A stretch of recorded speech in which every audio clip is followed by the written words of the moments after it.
This is the declaration that the United States, certain U.S. military officials believe that China is trying to rapidly gain the ability to invade Taiwan in the near future. Okay, so I wanted to talk about this article because this article has been making waves, absolute waves. So it's from the Financial Times, and it's talking about a U.S. Navy chief's statements about China and Taiwan. And the title of the article is U.S. Navy Chief Warns China Could Invade Taiwan Before 2024, with the byline being Biden administration expects Beijing will put reunification plans on a much faster timeline. So I have a lot to say about this article, so let's quickly just read enough of it so you get the gist of it. The head of the U.S. Navy has warned that the American military must be prepared for the possibility of a Chinese invasion of Taiwan before 2024, as Washington grows increasingly alarmed about the threats to the island. Admiral Mike Gidley, Chief of Naval Operations, since the U.S. had to consider that China could take actions against Taiwan much sooner than even the most pessimistic warnings. The debate in the U.S. about China invading Taiwan has intensified since Admiral Philip Davidson, then head of Indo-Pacific Command, told Congress last year that the Chinese military could take action against Taiwan before 2027. Davidson's warning was partly downplayed at the time, but officials have intensified their warnings over the past year. When we talk about the 2027 worldview window, in my mind, that has to be the 2022 window, or potentially the 2023 window, he told the Elected Council on Wednesday. I don't mean at all to be alarmist, it's just that we can't wish that away. Gidley's comments come 2 days after the U.S. Secretary of State Anthony Blinken said China was determined to pursue reunification on a much faster timeline after deciding that the status quo was no longer acceptable. China's claims over sovereign Taiwan has warned Washington not to encourage pro-independence forces in the country. At the opening of the Chinese Communist Party's 20th Congress on Sunday, President Xi Jinping admonished the United States for supporting Taiwan as he accused external forces of exacerbating tensions across the Taiwan Strait and suggested outside actors would shoulder the blame if China felt compelled to attack the country. Underscoring the mounting concern about the Chinese military activity near Taiwan, which seems increased in the wake of U.S. Speaker Nancy Pelosi's visit to Taipei in August, Joe Biden has on 4 occasions as president warned China that the U.S. would intervene to defend Taiwan from an unprovoked attack. Quickly, let me just put a byline here that's important, even though this is true. On every single one of those occasions where Biden has made that warning, the White House would come out and say, never mind, never, I don't know what you're talking about. We're keeping the same U.S.-China policy. It's the same thing. Don't worry about it. So it seems like they're kind of vaguely hinting at American military involvement. I don't think they're being as direct. Biden's being direct. The White House isn't, to say it in the most clear way possible. Bonnie Glaser, a China expert at the German Marshall Fund, said that the 2027 timeline was baked into U.S. thinking, particularly in the Pentagon and the intelligence community. But she said it seemed to be based on an assessment of when China would have the capability to invade Taiwan, rather than on intelligence that provided information about Beijing's intent. We can't rule out anything, but stating that there is a 2022 or 2023 window is sheer speculation. I think it's irresponsible, said Glaser, whose skeptical view of that China had set a goal to invade by 2027. However, blah, blah, blah, blah, blah, blah, blah, blah, blah, basically $10 billion in weapons to Taiwan. Okay, so what do I think about this article? So the first thing I have to say about this article is that I think a lot of people are taking this article and they're running with the doomeristic approach to this article. And they're doing it to a dishonest extent that needs to be called out. I have seen a lot of people send me this with the message, China's gonna invade in 2024. China's gonna invade in 2023. That is not what this article is saying. What this article is saying is that certain U.S. military officials believe that China's gonna try to speed up the process to have the ability to invade Taiwan come a few years in the future. Not necessarily 2024, 2023. I think in that range of like 2025, in that area is what's being talked about here. So this isn't a declaration that the United States believes that China is going to invade in 2024. This is a declaration that the United States, certain U.S. military officials believe that China is trying to rapidly gain the ability to invade Taiwan in the near future. So having the ability to invade the country is very different than actually invading the country, and certainly different than invading the country successfully, as the Russians have taught the international community through its botched invasion of Ukraine. So that's the first thing I need to say about this. The second thing I need to say about this is that this isn't the first time we've had people come out and sound the alarm on it's only 1 or 2 years away, right? We had a lot of people sound alarms similar to this when it comes to Iran getting a nuclear weapon, like 3 years away, 4 years away, 5 years away. And that isn't necessarily because the people who were saying that were lying. Sometimes I think some people were being dishonest or cherry picking in giving these conclusions, but that doesn't necessarily mean they're lying. But this information, we don't know for sure is true. This isn't like an official government statement from like the Navy says that they are planning to have everything ready by 2024. This is one U.S. military official. And it even shows somebody from the German Marshall Fund at the end who's talking about that this is coming off as very alarmist. And they bring up a good point, that just because China could have the ability to invade Taiwan doesn't mean they will. There can be other deterrents in place. Like, for example, they talked about at the end of this article, we didn't get to talk about it, about $10 billion worth of weapons that could be shipped from the United States to Taiwan. Those weapons could be a deterrent to stop Chinese invasion, because if they think, well, if we invade and fail, that would be quite humiliating and undermine our claim to power in the mainland, then that might disincentivize the Chinese from invading. If there is decent concern in Beijing that the United States might get involved in scrambled jets, that could be something that could deter the Chinese from invading.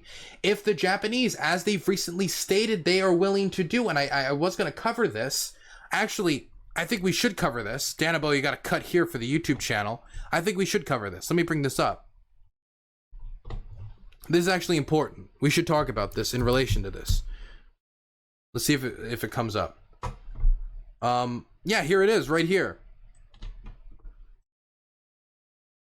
Right here. This is from Reuters. Analysis. Japan rushes to rearm with eye on 2027 and China's Taiwan ambitions. A lot of this military planning, a lot of when these scenarios run out, they don't include a rearmed, reinvigorated Japan. They don't necessarily always include America getting directly involved with its own military or the deterrence of America's nuclear arsenal. I mean, we talk about the deterrence of Russia's nuclear arsenal when it comes to Ukraine. We talk about China's nuclear arsenal when it comes to Taiwan. Some people forget that America is a nuclear power, and that will weigh heavy on the minds of anybody who would make the decision to invade. Definitely, as China's going to be looking at the scuffle that's going on right now in Ukraine and take notes on how did the international community react? How united was the international community? What type of sanctions would put in place? How successful were the Russians? And let's be clear, Russia invaded Ukraine with an interconnected highway system. There's an ocean dividing China and Taiwan. A naval landing is a lot more complicated than crossing the border with an interconnected highway system. It would be much more difficult. There's a reason why the Russians never did a landing in Odessa, even though that was rumored for months that they would possibly do a landing in Odessa, where they want to, quote unquote, liberate the Russian speakers there. And so I think a lot of people have taken this article to mean that in 2 years, China is going to and will have the power to take Taipei, when that's not necessarily the case. And I think a lot of people kind of look at international relations sometimes through like a magnifying glass, trying to study every little detail that the Chinese do, and they sometimes miss the forest for the trees. And let me explain what I mean by sometimes they miss the forest for the trees. If you're just concentrating on what China's doing here and rearming and possibly speeding up the process to have the tools necessary to do a landing in Taiwan and try to capture Taipei, then you're going to not be paying attention to what the United States is doing. You're also possibly not paying attention to what Taiwan is doing in response, in getting American weapons and training their soldiers and trying to prepare defenses for this type of invasion, trying to get a deterrent involved. You might not be paying attention to America's work in Asia to try to build a coalition that could respond to some type of invasion. You're not paying attention to what South Korea is doing. You're not paying attention to what the Japanese are doing, which I will state again, the Japanese are rearming. Why the Chinese are rushing to rearm, the Japanese are rushing to rearm, the Americans are rushing to make sure that Taiwan has the means to defend itself. The United States is taking a more and more aggressive stance on protecting Taiwan, with Joe Biden, as the article stated, stating on 4 separate occasions that America would come to defense of Taiwan. The White House would walk that statement back on each occasion, but I can't help but think that Joe Biden was making those statements that we would defend Taiwan on purpose, and then would have the White House reel it in so we could technically have the same diplomatic position, but signal to China exactly what we would intend to do if something like this was to come to pass. And so I think a lot of people will look at this article and think, you know, the end is near, right? Which this is concerning. To be clear, China wants to take back Taiwan. It is a national security priority for Xi Jinping and his cronies. Absolutely. They believe Taiwan's a part of China, and that they believe that this is a continuation of the Chinese Civil War. We don't believe it's a continuation of the Chinese Civil War. Young Taiwanese people have developed their own cultural identity. They are identifying more and more as Taiwanese and less as Chinese. They fought hard and bled and were purged and killed and able to develop a democracy after the collapse of Xi's, not Xi's, but Chiang Kai-shek's son's government. And they got rid of the dictatorship and replaced it with a legislative democracy. They fought very hard for the country they have today, and they don't want to give it up.